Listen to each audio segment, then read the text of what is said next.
Voice ఓకేనా? ఎక్కువ కాదు, ఒక 10 minutes లంచ్ బ్రేక్లో ఉన్నాను. First of all Janasena California వీళ్ళు 50,000 క్యాలెండర్లు కొట్టించి ఉత్తరాంధ్ర మొత్తం అక్కడ ఉన్న సోషల్ మీడియా రీచ్ అవనే గ్రామాలకి ఇదంతరికి కూడా క్యాలెండర్లు పంచి పెడదామని ఒక మంచి ఉద్దేశంతో ఎదరికి వెళ్తున్నారండి.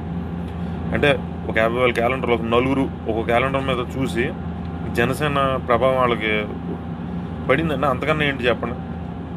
ఒక క్యాలెండర్లో ఉన్న మన పార్టీ పాలసీలు సిద్ధాంతాలు చూసి జనసేనకు ఆకర్షితులు అయ్యారంటే అది సక్సెసే కదా. సో వాళ్ళు చేసి ఆ పని జనసేన కాలిఫోర్నియా వాళ్ళు అది సక్సెస్ అవ్వాలని, వాళ్ళు అనుకున్న ఉద్దేశాలు నెరవేరాలని చెప్పి కోరుకుందాం అందరం. ఇప్పుడు టాపిక్లోకి వెళ్తే, ఇందాక కొంతమంది నాగబాబు గారి మీద విరుసు పడిపోతున్నారండి. ఏంటి పడిపోతాం కూడా ఒక గొప్పగా ఉంది. అది ఎలా అంటే, ఈయన మీద వాళ్ళకు ఉన్న కోపానికి, అక్కడ వాళ్ళు మాట్లాడే మాటలకి, సినిమాకి, మూడింటికి ఏమన్నా సంబంధం ఉందని ఎవరన్నా అనుకుంటున్నారా? ఎందుకంటే ఇప్పుడు ఇక్కడ సినిమా ఏమో ఎన్టీ రామారావు గారు బయోపిక్, యాక్ట్ చేసింది బాలకృష్ణ గారు, వీళ్ళందరూ రివర్స్ అయిపోయింది నాగబాబు గారి మీద. అసలు ఈ మూడింటికి సంబంధం ఏంటండి? ఏంటి అలా? ఇప్పుడు నిజంగా చాలా చాలా విచిత్రంగా ఉంది అది. మీరు అన్నట్టు ఇప్పుడు సినిమా పరిస్థితి అయిపోయింది కదా. అంటే మనం ఇప్పుడు ఇవాళ రిలీజ్ అయిన సినిమా గురించి కాబట్టి అది మనకి నీతులు న్యాయాలు ఉన్నాయి కాబట్టి మనమే మాట్లాడదు. అది ఆడితే సినిమాలో కంటెంట్ ఉంటే ఆడితే, లేదంటే లేదు. అది సినిమా సబ్జెక్ట్ని బట్టి దాన్ని బట్టి ఉంటుంది. మీరు అన్నదే అనుకుంటే ఇప్పుడు అలాగేదండి. ఇక్కడ చిన్న లాజిక్ ఏంటంటే, మీ అందరికీ నాగబాబు గారి మీద కోపం వచ్చేసి వీళ్ళందరూ ఏమంటారంటే సినిమా చూసి మాట్లాడమని అంటున్నారు. సినిమా చూడటానికి బాలకృష్ణ గారు అన్న మాటలకి సంబంధం ఏంటండి? ఇప్పుడు పోనీ ఫ్యామిలీ పరంగా అనుకున్నాం, ఎన్టీ రామారావు గారు వాళ్ళ ఇంట్లో ఉన్న కుటుంబ సభ్యులు అందరికీ సంబంధం కదా. మరి బాలకృష్ణ గారు ఒక్కళ్ళని ఈయన ఎందుకు అంటున్నారు నాగబాబు గారు అనేది ఆలోచించాలి ఒకసారి. ఏదో ఇంకా ప్రతి దానికి అడ్డంగా మీదడిపోతాం కాదు, నోరేసిన మీదడిపోతాం కాదు. ప్రతి ఒక్కరికి ఇది నేర్చుకున్నారు అందరూ. ఇంకేదన్నా కూడా ఏం అనకూడదు అంతే. ఇంకా వాళ్ళు ఏమన్నా నోటికి వచ్చినట్టు బాగేచ్చు. ఇప్పుడు వీళ్ళ అన్నయ్యనే వీళ్ళ తమ్ముడిని పట్టుకుని నోటికి ఏమొస్తే అది మాట్లాడితే, నేను వాళ్ళ పిల్లలను ఎత్తురెక్కించుకోను, ఏంటి మాకు మేమే స్టార్లు, వాళ్ళ పవన్ కళ్యాణ్ ఎవరో నాకు తెలీదు, ఇంకొకటి కొన్ని పార్టీలు వస్తున్నాయి అలగా జనం అది ఇదేను. ఇప్పుడు అలగా జనమే మీ సినిమా చూడాలి, ఎవరు చూడట్లేదు అంటున్నారు. మరి అది ఎంతవరకు నిజమో తెలుసుకోండి. అయినా అదే అంటున్నాను, మనం అనకూడదులేండి. సినిమా తీసిన వాళ్ళు మట్టి కొట్టుపోకూడదు. అది ఎందుకు వచ్చింది కానీ ఆ మాటలు మనం అనకూడదు, వదిలేండి. అది సబ్జెక్ట్ ఉంటే ఆడుతుంది, లేదంటే పోతుంది. ఏదో మనకెందుకు అనేది ఆ సినిమా వాళ్ళ గొప్పతనం, వాళ్ళ ఆనందం మనకు అనవసరం. అది మన వరకు మనం చూసుకున్నప్పుడు నాగబాబు గారిని మీరు అంటానికి, ఆ సినిమాకి ఎన్టీఆర్ బయోపిక్కి బాలకృష్ణకి, నాగబాబు గారు బాలకృష్ణ అంటానికి, మీరు ఆ సినిమా చూడండి అని అడుగుతానికి మూడింటికి ఏమైనా సంబంధం ఉందా? అసలు వీళ్ళు ఏం మాట్లాడుతున్నారు ఏమైనా అర్థమవుతుందా? ఫస్ట్ ఆఫ్ ఆల్ ఈ కామన్ సెన్స్ కొంచెం పెట్టుకోండి. ఇప్పుడు అది చెప్తున్నారు కదా, ఆయన నోటికి ఏమవుతుంది అది వాగొచ్చు అంట, అవతల ఏమనకూడదు. ప్రొజెక్షన్ మాత్రం ప్రతి ఒక్కరికి ఏదో సాఫ్ట్ కార్నర్ దొరికిందండి. మెగా ఫ్యామిలీ అనేటప్పుడు ప్రతి ఒక్కరికి చిన్న సాఫ్ట్ కార్నర్ ఏంటంటే, ఏమన్నా నేర్చు, వీళ్ళ కుటుంబంలో ఉన్న వాళ్ళందరినీ ఏమన్నా నేర్చు, వీళ్ళందరినీ ఏమన్నా తిట్టేయచ్చు, ఏమన్నా చేసేసి. ఈ కుళ్ళు రాజకీయాలు చేయడానికి ఇంతకన్నా నీచమైన దారి వాళ్ళకి దొరకలేదు. ఇప్పుడు కూడా అయ్యే జరుగుతాయి అనుకుంటే సోషల్ మీడియా వచ్చిన తర్వాత ఇంకా తెమలదండి. మీరు అలాంటి పిచ్చి రాజకీయాలు చేస్తారంటే తెమలదండి, అయిపోయింది అది. ఎందుకంటే నిజంగా ఆలోచించొద్దండి. ఇప్పుడు మా నాన్నగారు గొప్ప, ఆయన ఇది అది ఇది అంటున్నారు. వైస్రాయ్ కట్టినప్పుడు మీరు అందరూ ఏమైపోయారు? వైస్రాయ్ వాటిలో అక్కడ జనాలందరినీ పెట్టి మీరు నాన్నగారి మీద చెప్పులు వేసేసినప్పుడు మీరు అందరూ ఏమైపోయారు? అప్పుడు ఎక్కడ కూర్చున్నారు మీరు? ఇప్పుడు సినిమాలు చేస్తున్నారు. మనిషి చచ్చిపోయిన తర్వాత ఇప్పుడు వచ్చి ఏదో సినిమాలు తీసి మళ్ళీ దాని మీద డబ్బులు సంపాదిన తర్వాత చూస్తున్నారా? మీకు కొంచెం కూడా వచ్చిన నీచం లేదా మీకు? మా నాన్నగారు మా బ్లడ్ మా బ్రీడ్ ఏంటి? మీ బ్లడ్ మీ బ్రీడ్ బతుకుండగా ఏం చేశారు మీరు అందరూ? చచ్చిన తర్వాత వచ్చి సినిమాలు చేస్తున్నారా? అంత మహానుభావుడు చచ్చిపోతాను. బతుకుండగా ఏం చేశారు మీరు అంతా? వీళ్ళందరూ సినిమాలు తీసేవాళ్ళు. వీళ్ళకి ఒక క్లారిటీ లేదు, ఎవరికి సపోర్ట్ చేయాలి ఎవరికి సపోర్ట్ చేయకూడదు. వీళ్ళు మళ్ళీ మాట్లాడుతాం సస్టైనబిలిటీ. ఏంటి మీ సస్టైనబిలిటీ? నిజంగా వీళ్ళకి సస్టైనబిలిటీ అనేది ఉంటాయి. సొంతంగా ఒక పార్టీ పెట్టి నువ్వు ఇప్పుడు ఉన్న పార్టీనే మీరు నిలబెట్టుకోలేకపోయారు. సొంత పార్టీ ఎందుకని? ఉన్న పార్టీలో నీ పదం ఏంటి? ఎవరికో పాలేదానం చేస్తున్నారు వీళ్ళు అందరూ కలిసి, అంతే కదా. అంతకని వీళ్ళు చేసేది ఏంటి? వీళ్ళ నాన్నగారు పెట్టిన పార్టీ, వీళ్ళ దగ్గర దమ్ము లేదు కాబట్టి. ఇప్పుడు కేసీఆర్ పార్టీ పెట్టాడండి, నేను వాళ్ళ అబ్బాయి కేటీఆర్ ఉన్నాడు, హరీష్ రావు గారు ఉన్నారు, కవిత్ గారు ఉన్నారు. వాళ్ళు ఎలా నిలబెట్టుకెళ్తున్నారు పార్టీని? మరి నారావాళ్ళు తీసుకు వచ్చి ఈ తెలుగుదేశం పార్టీని ఆక్యుపై చేయటం ఏంటి? మీరు ఎలా చూస్తా కూర్చుంటాం ఏంటి? పోనీ వాళ్ళ అబ్బాయి ఏమైనా పెద్ద తెలివైనడా, మీకన్నా గొప్పడా? ఆ అబ్బాయిని వాళ్ళు నిలబెట్టుకోలేకపోతున్నారా? మరి మీ నాన్నగారిని మీరు దూరం చేసుకున్నారా? ఆయన మీరు సరైన టైంలో సపోర్ట్ చేయలేదు కాబట్టి ఈరోజు మీ సొంత పార్టీలో మీరు ఊడిగం చేసుకునే పరిస్థితి దిగజారిపోయారు.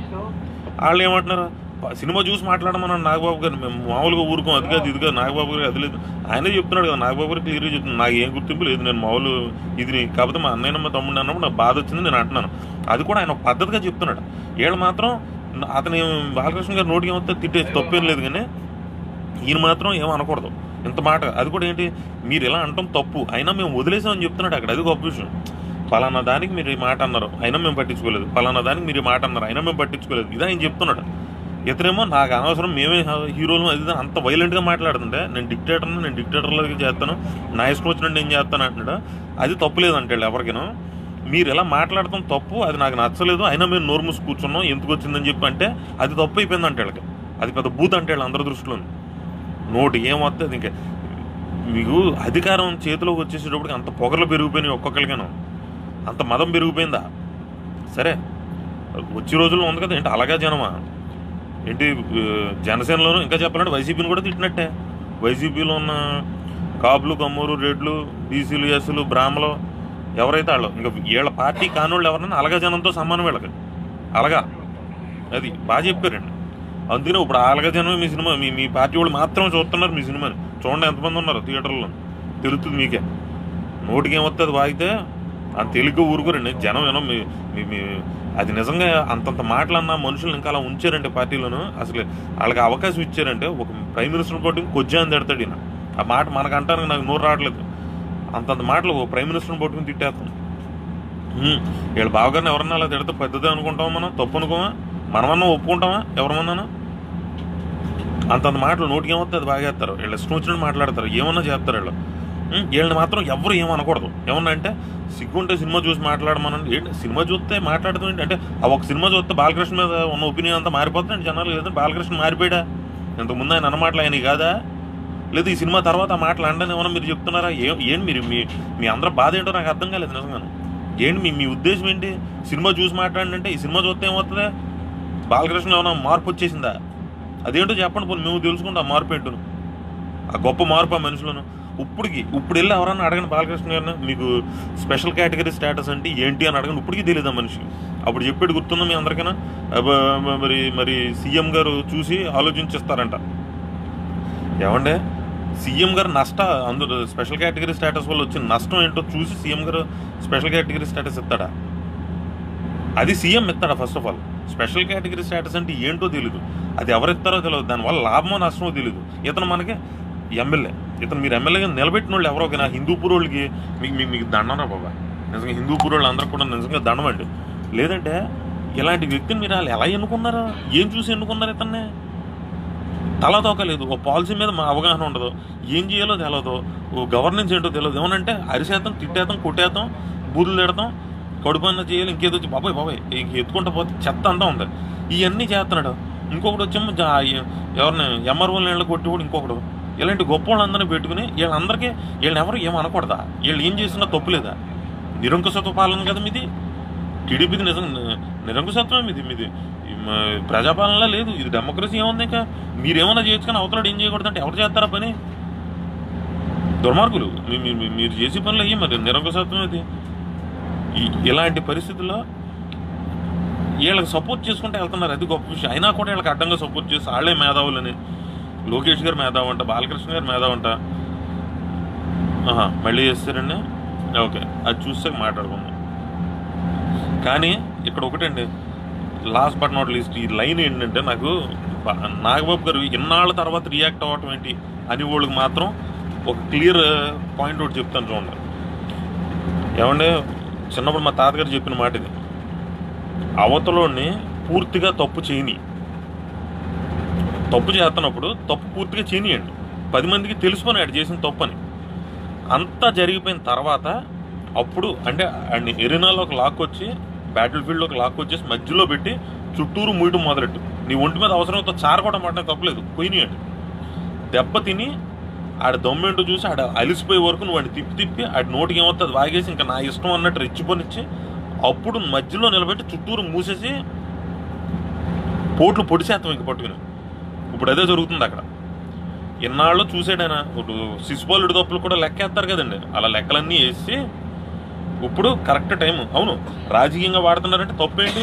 మీరు వాడలేదా రాజకీయానికి?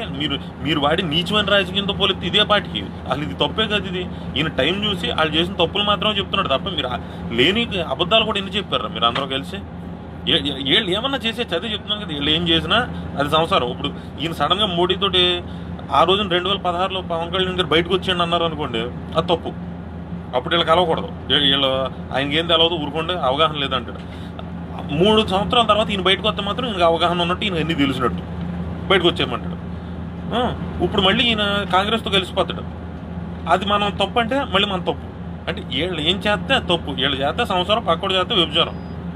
ఇవే తెలివితేటలతోటి ఇలాగే మీ ఇష్టం వచ్చినట్టు చేస్తుంటే దాన్ని టైం చూసి దెబ్బలు తిని లేచి పడి లేచి ఎవల్యూషన్ ప్రాసెస్ కదండి. దెబ్బ తినటం, లేవుతూ నేర్చుకుంటాం, దాని నుంచి అప్డేట్ అవ్వడం, ఎదరికెళ్ళటం చేస్తున్నారు, గట్టి కొడుతున్నారు. ఆయన చేసిన దాంట్లో తప్పేమీ లేదు. ఇప్పుడే ఎందుకు చేస్తున్నారంటే ఎవరికి ఎప్పుడు పెట్టాలో వాళ్ళకి ఎప్పుడే పెట్టాలి. మీకు ఇప్పుడు పెట్టాల్సిన టైం వచ్చింది, కరెక్ట్గా పెడుతున్నాడు, పెట్టినండి, ఎంజాయ్ చేస్తున్నాం మేము లోపల మేము పడ్డంగా. మీరు కత్తి మహేషుల్ని, శ్రీరెడ్డిని, చెత్త చెదారం అన్నింటినీ పట్టుకొచ్చి అక్కడ పెట్టి ఏది వాళ్ళ మీద మళ్ళీ మా వాళ్ళు ఇప్పటికే డిస్కషన్. వాళ్ళకి కూడా ఒకటి చెప్తున్నానండి మీకు, ఇలాంటి కత్తి మహేషుల గురించి వీళ్ళ గురించి మీరు పెద్దగా ఫీల్ అవ్వద్దు, వీళ్ళ గురించి మీరేమీ పట్టించుకోవద్దు, వీళ్ళతో మీకు ఎలాంటి పనులు లేవు. అంటే వీళ్ళతో ఏంటంటే మీకు వాళ్ళు అథెంటిసిటీ ఉన్నోళ్ళు ఏం కాదండి, వాళ్ళకి వెనకాల పెద్ద బ్యాక్గ్రౌండ్లు ఉండి సంఘ సంస్కర్తలు ఏం కాదు. వాళ్ళ గురించి మనం పట్టించుకునే అంత ఏం లేదు అక్కడ. వాటి గురించి మీరు టైం వేస్ట్ చేయొద్దు. ఎందుకంటే దాని గురించి 1 గంట ఎవరైనా డిస్కషన్ పెట్టారంటే, 1,00,000 మంది డిస్కషన్ పెట్టారంటే 1,00,000 మన 10 గంటలు వర్కింగ్ అవర్స్ వేస్ట్ అయిపోయినట్టు. అది పక్కన పెట్టండి. ఈ టైప్ జనాభాని అందరినీ కూడా మా మీదకు మీరు వదిలి ఎన్నాళ్ళు మా టైం వేస్ట్ చేశారు, మమ్మల్ని ఎంత హింస పెట్టారు, మమ్మల్ని ఎన్ని ఇబ్బందులు పెట్టారు మీరు అందరూ కలిసి. ఇప్పుడు పే బ్యాక్ టైం. అది టైం చూసి కరెక్ట్గా పెడుతున్నాడు, వేస్ట్ చేయట్లేదు. ఇప్పుడు ఓ రాయి ఇసిరారండి, దాన్ని నేను పట్టుకున్నాను, దాన్ని ఎక్కడ పెట్టాలి అక్కడ జాగ్రత్తగా పెట్టి నేను కోట కడతాను. మీరు ఇసిరి రాళ్లే మాకు కావాలి. ఇసరండి మిమ్మల్ని అలాగే ఇసరినిచ్చి మిమ్మల్ని మధ్యలో తీసుకొచ్చి చుట్టూరు మూసి కొడుతున్నారు. అది కరెక్ట్ టైంలోను. ఇది ఇంతకు ముందు చేసిన తప్పే, తర్వాత చేసిన తప్పు. ఇదే టైం, ఇప్పుడే కరెక్ట్గా మిమ్మల్ని కొట్టాలి. అదే పని చేస్తున్నాడు. రాజకీయ వ్యూహాలు ఇది ఒకటి, తప్పేం కాదు. మనమేమో దీనికి మనం ఎవరిని సపోర్ట్ చేసేసి అడ్డంగా మాట్లాడేసి మనం చేయట్లేదు. వాళ్ళు పడాలి, వాళ్ళు అడ్డంగా మాట్లాడుతున్నారు. సినిమా చూసి సినిమా చూడటానికి బాలకృష్ణ అన్న మాటలకి ఎవరో నాగబాబు గారు బాలకృష్ణ అనడానికి మూడింటికి ఏమైనా సంబంధం ఉందా? వాళ్ళ మధ్య ఉండే మాట్లాడుతున్నారు అసలు వీళ్ళు ఎవరన్నా? వాళ్ళకి ఇది పోయింది, చెప్తున్నాను కదా. అల్జీమర్స్ అందరికీ వచ్చేసింది, ఆ టీం మొత్తం బ్యాచ్ అందరికీ వచ్చేసింది. పచ్చ బ్యాచ్ మొత్తానికి అల్జీమర్స్ వచ్చింది. కానీ లైట్ తీసుకుని ఆయన పర్ఫెక్ట్ టైమింగ్లో పర్ఫెక్ట్గా చేస్తున్నాడేనా అంటే ఇంత అందంగా కొట్టొచ్చా? ఏదో గోడ కట్టినట్టు, మొక్కకు అంటు కట్టినట్టు అంటారు చూసారు, అన్న మొగోడు దెబ్బ వేస్తున్నాడు సరిగ్గా. ఏనండి, చూద్దాం, ఎంజాయ్ చేద్దాం. ఈ సినిమా గురించి వీటి గురించి అంటారా? మనం అనవసరంగా వాళ్ళ సినిమాలు ఏం ట్రోల్ చేయట్లేదు. వాళ్ళే చేసేసుకున్నారు, కానీ ఒకటి వాళ్ళని ఏం చేయట్లేదు. వాళ్ళే శత్రువులు అయిపోతున్నారు. ఎందుకంటే ఏదన్నా పరాకాష్ఠకి చేరితే దాని అంతమేనండి. Too much is too bad అని అతి అయిపోతున్నారు. అది ఎప్పుడైనా అది అనర్థమే. వాళ్ళకే అది వాళ్ళే నాశనం చేసుకుంటారు. ఒకటి కొట్టక్కలేదు. పండండి. మనం మన పార్టీ సిద్ధాంతాలు జనాల్లోకి తీసుకెళ్ళటం మీద ఉన్నాం. మెరుగైన సమాజం కోసం జనసేన. ఏంటండి, వీడియో నచ్చిందా? అయితే ఓ లైక్ వేసుకోండి, లేదంటే ఓ కామెంట్ చేయండి. ఎప్పటికప్పుడు మా వీడియోస్ చూడాలంటే సబ్స్క్రైబ్ చేసుకోండి.